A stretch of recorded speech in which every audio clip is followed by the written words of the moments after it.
Imagine Europe in the depths of the early medieval fog, a time we often picture as a landscape of mud-streaked outposts and intellectual silence.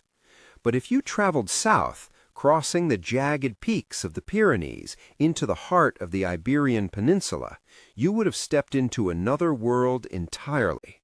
This was Al-Andalus, a civilization that felt almost otherworldly, a place of dazzling white cities, polymath scholars, and poets who sang in a beautiful tangle of Arabic and Romance tongues. For a few centuries, it hosted a fragile, remarkable experiment in human coexistence. Historians and dreamers have called it a lost paradise. But to understand how this paradise rose and why it eventually fell, we have to look at a story that begins with a desperate escape and ends with a profound lesson for every civilization that has followed. The story starts with blood. In 750 CE, the Abbasid dynasty overthrew the Umayyad royals in Damascus, slaughtering the entire family at a banquet of blood. Only one young prince, Abd al-Rahman, managed to slip away. He became the fleeing one, a phantom crossing the North African deserts with assassins always one step behind him. In 755, he finally stood on the shores of southern Spain. The land was chaotic, a mosaic of rival Arab clans and local rebels, but the prince saw not a wasteland, but a destiny. By 756, he had fought his way to the top and declared himself emir in Córdoba. He wasn't just surviving, he was planting a literal and metaphorical seed, famously planting the first Syrian date palm in Spanish soil as a reminder of the home he could never return to. To prove his dynasty was there to stay, he began building the great mosque of Córdoba, a place that remains one of the wonders of the world. Picture a vast forest of stone, over 800 columns supporting red and white striped arches that ripple toward infinity. It was a statement to the world: we have built something greater than Damascus ever was. But the real miracle came under his descendant, Abd al-Rahman III, who in 929 declared himself Caliph, turning Córdoba into a 10th century superpower that rivaled Baghdad and Cairo. While London and Paris were still muddy towns, Córdoba was a city of light. It featured over 500 mosques, 900 public baths, and paved streets that were lit by oil lamps at night. While most of Europe was illiterate, Córdoba was home to over 70 libraries. The Royal Library alone held 400,000 volumes. This was an era of the polymaths.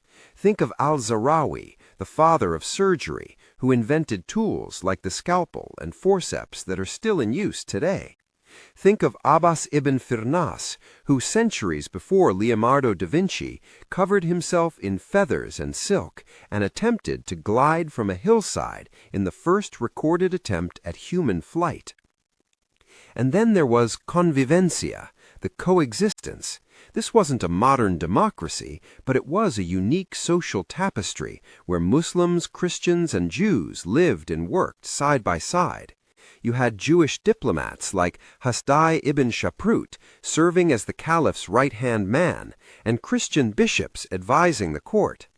It was a place where curiosity often triumphed over division.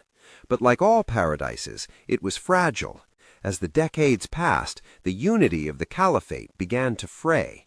Power slipped into the hands of military viziers who prioritized conquest over culture, and in 1009, a catastrophic civil war known as the Fitna tore the country apart. The glittering palace city of Medinat al-Zahra was sacked and burned to the ground. By 1031, the unified caliphate had shattered into dozens of squabbling Taifa kingdoms. This fragmentation was the beginning of the end. The Christian Reconquista gathered strength in the north, retaking city after city, Toledo, Seville, and finally Granada in 1492. The dream of Al-Andalus faded as libraries were burned and communities were scattered into exile.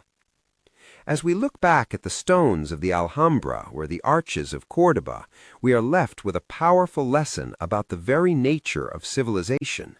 The story of Al-Andalus shows us that the rise of a society is almost always tied to its openness, to its willingness to absorb the best ideas from every culture and faith it touches. It rose because it was a bridge, but its fall reminds us that the greatest threat to any civilization is rarely an external enemy, but internal decay. When a society loses its asabiya, or social cohesion, when it trades curiosity for dogma and unity for tribalism, the walls begin to crumble from within. Al-Andalus wasn't a utopia because it was perfect.